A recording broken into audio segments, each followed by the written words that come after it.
Next chapter வந்து பார்த்தீங்கன்னா electromagnetic induction and alternative current அப்படின்னு என்ன பார்க்கலாம். ஸோ தேர்ட் சாப்டர் வந்து பார்த்தீங்கன்னா நம்ம magnetic effect of electric current அப்படின்னு டாபிக் பார்த்தோம். ஸோ அதோடைய ரிவர்ஸ் கான்செப்ட் தான் fourth chapter electromagnetic induction. So magnetic third chapter நம்ம என்ன படித்தோம் அப்படின்னு பார்த்தீங்கன்னா ஒரு கரண்ட் பாஸ் ஆகக்கூடிய conductor, so current carrying conductor, so இது மாதிரி கரண்ட் பாஸ் ஆகக்கூடிய கண்டக்டர் சுற்றி நமக்கு என்ன ஃபார்ம் ஆகும்னு கேட்டிங்கன்னா மேக்னெட்டிக் ஃபீல்டு ஃபார்ம் ஆகும் அப்படின்னு படித்தா அது third chapter magnetic effect of electric current அப்படின்னா ஒயர் ஸ்டேட்டோடைய கான்செப்ட் படித்தோம் நம்ம. ஓகே, ஸோ இங்கே என்ன meaning, whenever the current pass through the conductor ஒரு கண்டக்டர் ஒரு கரண்ட் பாஸ் ஆச்சுன்னா it producing magnetic field around the conductor அப்படிங்கிறது தேர்ட் சாப்டர் நம்ம படித்த எஃபெக்ட் ஆஃப் எலக்ட்ரிக் கரண்டோட கான்செப்ட். இங்கே இதோட அதாவது இங்கே என்ன செய்கிறோம், நம்ம எலக்ட்ரிக் ஃபீல்டு யூஸ் பண்ணி நம்ம என்ன செஞ்சோம், third chapter electric field use பண்ணி நம்ம என்ன கிரியேட் பண்ணோம், மேக்னெட்டிக் ஃபீல்டு கிரியேட் பண்ணோம். நீங்கள் ஃபோர்த் சாப்டர் என்ன செய்கிறோம்னு கேட்டிங்கன்னா இதோட ரிவர்ஸ் எஃபெக்ட் அப்படின்னு சொல்லிட்டேன். அப்போ என்ன பண்ணி அப்போ எலக்ட்ரிக் ஃபீல்டு யூஸ் பண்ணி மேக்னெட்டிக் ஃபீல்டு கிரியேட் பண்ணும்போது அப்போ மேக்னெட்டிக் ஃபீல்டு யூஸ் பண்ணி ஏன் எலக்ட்ரிக் ஃபீல்டு கிரியேட் பண்ண முடியாது அப்படின்னு பார்த்தா இந்த கான்செப்ட் சொன்னது யார், ஒயர் ஸ்டேட். இந்த கான்செப்ட் வந்து மைக்கேல் ஃபாரடே அப்படிங்கிற வந்து இதுக்கு பாசிபிலிட்டிஸ் இருக்குது. ஸோ எப்படி வந்து ஒரு எலக்ட்ரிக் ஃபீல்டு வந்து மேக்னெட்டிக் ஃபீல்டு கிரியேட் பண்ணமோ அதே மாதிரி மேக்னெட்டிக் ஃபீல்டு வந்து எலக்ட்ரிக் ஃபீல்டு கிரியேட் பண்ணணும் அப்படிங்கிறது தான் எலக்ட்ரோ மேக்னெட்டிக் இண்டக்ஷன். எலக்ட்ரோனை கரண்ட்டு யூஸ் பண்ணி நம்ம என்ன செய்கிறோம், மேக்னெட்டிக் ஃபீல்டு வந்து கிரியேட் பண்ணால் அதுதான் அது மேக்னெட்டிக் ஃபீல்டு நம்ம என்ன செய்யும், மேக்னெட்டிக் ஃபீல்டு யூஸ் பண்ணி எலக்ட்ரிக் ஃபீல்டு நம்ம என்ன செய்கிறோம், இன்டியூஸ் பண்ணுறோம். அதுதான் இண்டக்ஷன் அப்படின்னு சொல்லி வைப்பாங்க. So electromagnetic induction. So இதில் கிடைக்கக்கூடிய கரண்ட் வந்து நமக்கு வந்து கரண்ட் 2 டைப் இருக்குது, alternative current and direct current அப்படின்னு இருக்கும். ஸோ அப்போ எலக்ட்ரோ மேக்னெட்டிக் இண்டக்ஷனுக்கு கிடைக்கக்கூடிய கரண்ட் நமக்கு என்னது, ஆல்டர்னேட்டிங் கரண்ட் அப்படிங்கிறது தான் இந்த லெசனோட ஹெட்டிங்கான meaning. So electromagnetic induction and alternating current அப்படின்னு என்னென்னு பார்க்கலாம். ஓகே, ஸோ இங்கே என்ன கொடுத்துருக்காங்க, in previous chapter we learn about the whenever the electric current flows through the conductor it produces the magnetic field around it. So நம்ம last chapter வந்து பார்த்தீங்கன்னா ஒரு கரண்ட் பாஸ் ஆச்சுன்னா அதை சுற்றி நமக்கு மேக்னெட்டிக் ஃபீல்டு கிரியேட் ஆகும் அப்படின்னு படித்தோம். இது யார் எக்ஸ்பிளைன் பண்ண கேட்டிங்கன்னா ஒயர் ஸ்டேட் அப்படிங்க எக்ஸ்பிளைன் பண்ணார். அதுக்கப்புறம் ஆம்பியர் வந்து கரண்ட் கேரிங் லூப் வந்து ஒரு மேக்னெட் மாதிரி நமக்கு ஆக்ட் ஆகும் அப்படின்னு சொல்லி இதெல்லாம் தேர்ட் சாப்டர் நம்ம படித்த கான்செப்ட் கொடுத்துருக்காங்க. ஸோ இப்போ வந்து பார்த்திங்கன்னா நமக்கு இங்கே ஃபோர்த் சாப்டர் வந்து பார்த்திங்கன்னா இந்த சாப்டர் என்ன படிக்கும், the few experiment of the ஃபேரடேயோட எக்ஸ்பெரிமெண்ட் என்னது, result of the phenomena of the electromagnetic induction. So electromagnetic இண்டக்ஷனோட ஃபினாமினான்ஸ் என்னென்ன அப்படின்னு சொல்லி இந்த சாப்டர் நம்ம படிக்கலாம் அப்படின்னு சொல்லி இன்ட்ரடக்ஷன் கொடுத்துருக்கு. ஸோ இப்போது எலக்ட்ரோ மேக்னெட்டிக் இண்டக்ஷன் படிக்கிறதுக்கு முன்னாடி நமக்கு ஒரு பேசிக் கான்செப்ட் வந்து பார்த்திங்கன்னா மேக்னெட்டிக் ஃப்ளக்ஸ் அப்படின்னா என்ன அப்படின்னு தெரியணும். ஸோ நம்ம ஆல்ரெடி படிச்சிருக்கோம் எலக்ட்ரிக் ஃப்ளக்ஸ் அப்படின்னு சொல்லி ஃபஸ்ட் சாப்டர் படித்தப்போ இருக்கா, அதுதான் அதோடைய கான்செப்ட் தான் என்னது, மேக்னெட்டிக் ஃப்ளக்ஸ் அப்படின்னா என்னென்னு பார்க்கலாம். ஸோ எலக்ட்ரிக் ஃப்ளக்ஸ் அப்படின்னு என்ன படித்தோம் அப்படின்னு கேட்டிங்கன்னா இது மாதிரி ஒரு கிவன் ஏரியா அஷ்யூம் பண்ணிவிட்டு இந்த ஏரியாவை வந்து பார்த்திங்கன்னா இந்த இடத்துல நமக்கு சார்ஜ் வைக்கும்போது இப்படி நம்பர் ஆஃப் எலக்ட்ரிக் லைன்ஸ் வந்து பாஸ் ஆகும். ஸோ இந்த கிவன் ஏரியா எவ்வளோ number of electric lines of force வந்து அலோவ் பண்ணதும் அதுக்கு தான் பேர் வந்து எலக்ட்ரிக் ஃப்ளக்ஸ் அப்படின்னு படிச்சிங்க. டெஃபினேஷன் என்னது, the number of electric lines of force passing through the given area it is called electric flux அப்படின்னு படித்தோம்.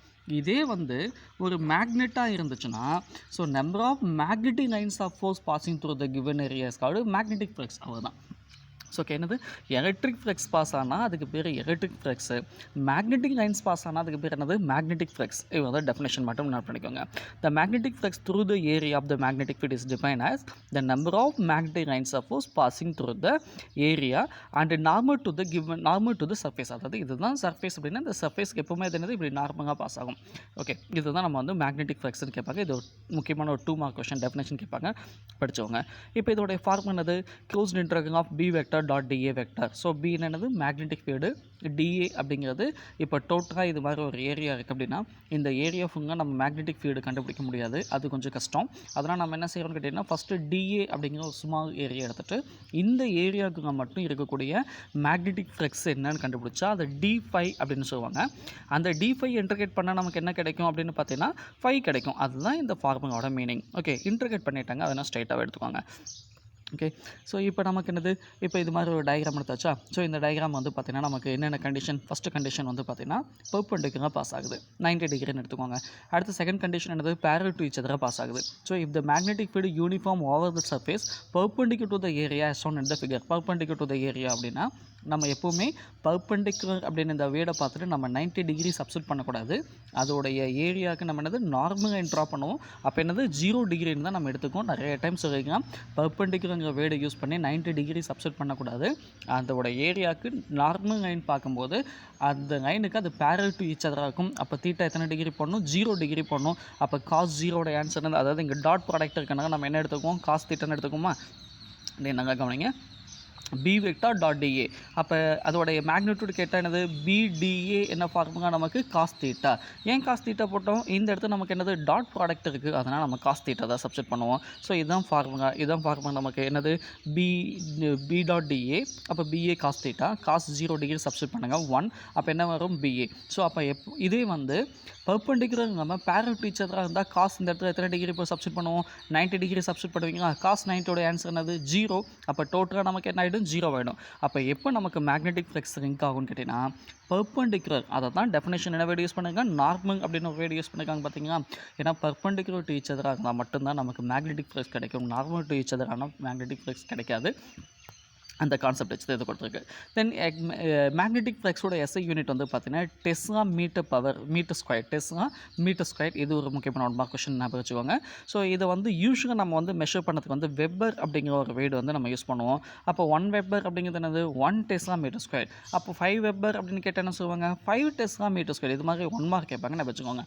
1 வெப்பர் அப்படிங்கிறது 1 டெஸ்லா மீட்டர் ஸ்கொயர். அப்போது ஹம்மனி 5 வெப்பர் அப்படின்னு என்னது? 5 டெஸ்லா மீட்டர் ஸ்கொயர்னு விட்டுக்கோங்க. 10 வெப்பர்னு என்னது? 10 டெஸ்லா மீட்டர் ஸ்கொயர் அப்படின்னு வச்சுக்கலாம். ஓகே, இது வரைக்கும் நம்ம என்ன படித்தோம்? இன்ட்ரோடக்ஷனுக்கு எதுவுமே பெருசாக கொஷின் கிடையாது. என்ன படிக்க போகிறோம் இந்த சாப்டர் அப்படிங்கிறது தான். அடுத்தது ஒரு முக்கியமான 2 mark question, define magnetic flux அப்படின்னு கேட்டால் இந்த டெஃபினேஷன் வித் ஈக்குவேஷனோட எழுதிக்கோங்க. அடுத்தது இது வந்து 1 மார்க்கு கேட்பாங்க, இது மட்டும் ஞாபகம் வச்சுக்கோங்க. ஸோ நெக்ஸ்ட் ஒரு எக்ஸாம்பிள் சம் 4.1 என்ன கொடுத்துருக்குன்னு கேட்டிங்கன்னா ஒரு என்ன கொடுத்தாச்சு? ஏரியா கொடுத்துட்டோம். ஏரியா வந்து நமக்கு என்னது? 3 மீட்டர் ஸ்கொயர் கொடுத்தாச்சா? அடுத்தது அதோடைய அந்த ஆண்டனா வந்து நம்ம என்ன செய்யறோம்னு கேட்டிங்கன்னா ஒரு 47 டிகிரி இன்க்ளைண்டாக இருக்குது. எதுக்கு? எர்த் மேக்னெட்டிக் ஃபீல்டுக்கு. அப்போது அதோடைய மேக்னெட்டிக் ஃபீல்டுடைய கண்டிஷன் கொடுத்துட்டு அந்த இடத்துல மேக்னெட்டிக் ஃப்ளக்ஸ் என்னன்னு கேட்கலாம். ஸோ என்ன மீனிங் நமக்கு? The circular antenna of the area. So ஆண்டனாவோட area கொடுத்தாச்சு 3 metre square. Instant at the place இன் மதுரை. எங்கே வச்சிருக்கு? மதுரையில் வச்சிருக்கு அப்படின்னு சொல்லிட்டாங்க. The plane of the area of the antenna is inclined. Okay, இது எத்தனை டிகிரி சாய்வாக இருக்குது? 47 டிகிரி. எதுக்கு? எர்த் மேக்னெட்டிக் ஃபீல்டுக்கு. அப்போ அந்த இடத்துல எர்த் மேக்னெட்டிக் ஃபீல்டு என்ன இருக்குன்னு கேட்டிங்கன்னா 4.1 அப்படின்னு கொடுத்துட்டாங்க. இப்போது இதுக்குங்க எவ்வளோ ஃப்ளெக்ஸ் லிங்க் ஆகும் அப்படின்னு கேட்குறாங்க. ஸோ ஃப்ளெக்ஸோடைய ஃபார்முலா நமக்கு என்னது? BA cos தீட்டாவா? ஓகே, இந்த இடத்துல காஸ் தீட்டா வந்து எத்தனை டிகிரி? 47 டிகிரின்னு போட்டக்கூடாது, மேக்னெட்டிக் ஃபீல்டுக்கு கேட்குறான். அப்போ 90 நம்ம என்ன செய்யணும்? 47 மைனஸ் பண்ணால் தான் நமக்கு கிடைக்கும். அப்போ 90 47 மைனஸ் பண்ண என்ன வருது? 43 டிகிரி அப்படின்னு வருது. ஸோ சப்ஸ்டிட் பண்ணுங்கள். பி நமக்கு மேக்னெட்டிக் ஃப்ளக்ஸ் 4.1 தெரியும், சப்ஸ்டிட் பண்ணியாச்சு. Area 3 metre square. So metre square தான் கொடுத்துருக்கு, அதனால் சப்ஸ்டிட் பண்ணிக்கோங்க. Cos 43 degree. இது வந்து நேச்சுரல் காசு பார்த்தீங்கன்னா 43 டிகிரிக்கு ஆன்சர் வந்து 0.5374 கிடைக்கும். ஸோ சப்ஸ்டிட் பண்ணி போட்டுக்கோங்க. ஸோ டைரெக்டாக இருக்கக்கூடிய ஒரு 2 மார்க் 1 மார்க் எது வேணால் சம் கேட்பாங்க, நாங்கள் கவனிங்க. ஓகே, இந்த இடத்துல ஒரு சின்ன மிஸ்டேக் எது படக்கூடாது? Inclined to the normal to the சர்ஃபேஸ்னு கொடுத்துருக்கோம். அதனால் நம்ம என்ன செய்யணும்? 90 டிகிரிக்கு அதை என்னது மைனஸ் பண்ணால் மட்டும்தான் நம்ம கால்குலேட் பண்ண முடியும். அதை நான் வச்சுக்கோங்க. அடுத்து நெக்ஸ்ட் எக்ஸாம்பிள் சம் 4.2 என்ன கொடுத்துருக்கான்னு கேட்டிங்கன்னா ஒரு circle group of the area வந்து கொடுத்தாச்சு 5 × 10⁻² மீட்டர் ஸ்கொயர். ஸோ அதை வந்து ஒரு மேக்னெட்டிக் ஃபீல்டுக்கு நம்ம ரொட்டேட் பண்ணுறோம். மேக்னெட்டிக் ஃபீல்டு என்னது? 0.2 டெஸ்லா அப்படின்னு சொல்லியாச்சு. அடுத்தது if the loop is rotated about the diameter perpendicular to the magnetic field. அப்போது நம்ம என்னது? perpendicular to the magnetic fieldக்கு வச்சு இந்த லூப்பை நம்ம என்ன செய்கிறோம்? ரொட்டேட் பண்ணுறோம். ஸோ இப்போ என்ன கேட்குறான்? ஃபைண்ட் த மேக்னெட்டிக் ஃப்ளக்ஸ் வந்து என்னென்னு கேட்குறான். அது வந்து என்னது? 90 டிகிரிலையும் 60 டிகிரி இன்க்ளைண்டில் அண்ட் என்னது parallel to ஓகே 0 டிகிரிங்க. மூணு கண்டிஷன் கண்டுபிடிக்கணும். அப்போ ஃபஸ்ட்டு கண்டிஷன் என்னது? பர்பெண்டிகுலர், அதாவது நார்மல் டு த மேக்னெட்டிக் ஃபீல்டுன்னு சொன்னால் நம்ம 90 டிகிரி சப்ஸ்டிட் பண்ணக்கூடாது. எத்தனை டிகிரி சப்ஸ்டிட் பண்ணணும்னு சொன்னேன்? 0 டிகிரி சப்ஸ்டிட் பண்ணணும்னு சொன்னேன். அப்போ தீட்டா ஃபஸ்ட்டு கண்டிஷனுக்கு தீட்டா 0 டிகிரி. என்ன formula? B A cos theta. Okay, ஏன்னா மேக்னெட்டிக் ஃப்ளக்ஸோட ஃபார்முலா பி டாட் டிஏன்னு இருக்கும். அதை நம்ம இன்டர்கேட் பண்ணாமல் ஸ்ட்ரைட்டாகவே 5ன்னு போட்டோம். அதனால் வந்து டிஏ போட தேவைங்க, ஏ போடுங்க. டாட் ப்ராடக்ட்டுக்கு வந்து நம்ம என்னது? காஸ் தீட்டான்னு எடுப்போம். அப்போ பி சப்ஸ்டிட் பண்ணுங்கள், கொடுத்தாச்சு. ஏ சப்ஸ்டிட் பண்ணியாச்சு. தீட்டா 0 டிகிரி, காஸ் 0ோட ஆன்சர் 1. அப்போ என்னது இதை மட்டும் பண்ணால் 1 × 10⁻² வெபர். ஸோ சிம்பிள், அப்படியே நம்ம ஃபஸ்ட்டு கண்டிஷன் கண்டுபிடிச்சாச்சு.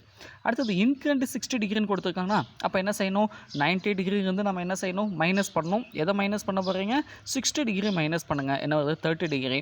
அப்போ cos 30க்கு சப்ஸ்டியூட் பண்ணிங்கன்னா ஆன்சர் என்னது √3/2. ஸோ கால்குலேட் பண்ணி ஆன்சர் போட்டுக்கோங்க. 8.66 × 10⁻³ வெபர் அப்படின்னு சொல்லி கிடைக்கும்.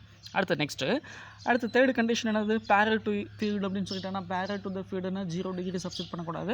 எப்படி பர்பண்டிகுலர் அப்படிங்கும்போது அதுக்கு நார்மலுக்கு 0 டிகிரி வந்துச்சோ இங்கே 0 டிகிரிக்கு வச்சா என்னது நார்மலுக்கு பர்பண்டிகுலர் மாறிடும். அப்போ cos 90 நமக்கு ஃப்ளெக்ஸ் கிடைக்காது, என்னது 0 அப்படின்னு சொல்லி நமக்கு கிடைக்கும். ஸோ இப்போது what is magnetic flex, define magnetic flex அப்படின்னு என்ன படிங்க. அந்த மேக்னெட்டிக் ஃப்ளெக்ஸ் டிபெண்ட் பண்ணி வரக்கூடிய இந்த சம் 4.1 அண்ட் 4.2 இது ரெண்டுமே தெளிவாக நாங்கள் படிச்சுக்கோங்க. ஓகே.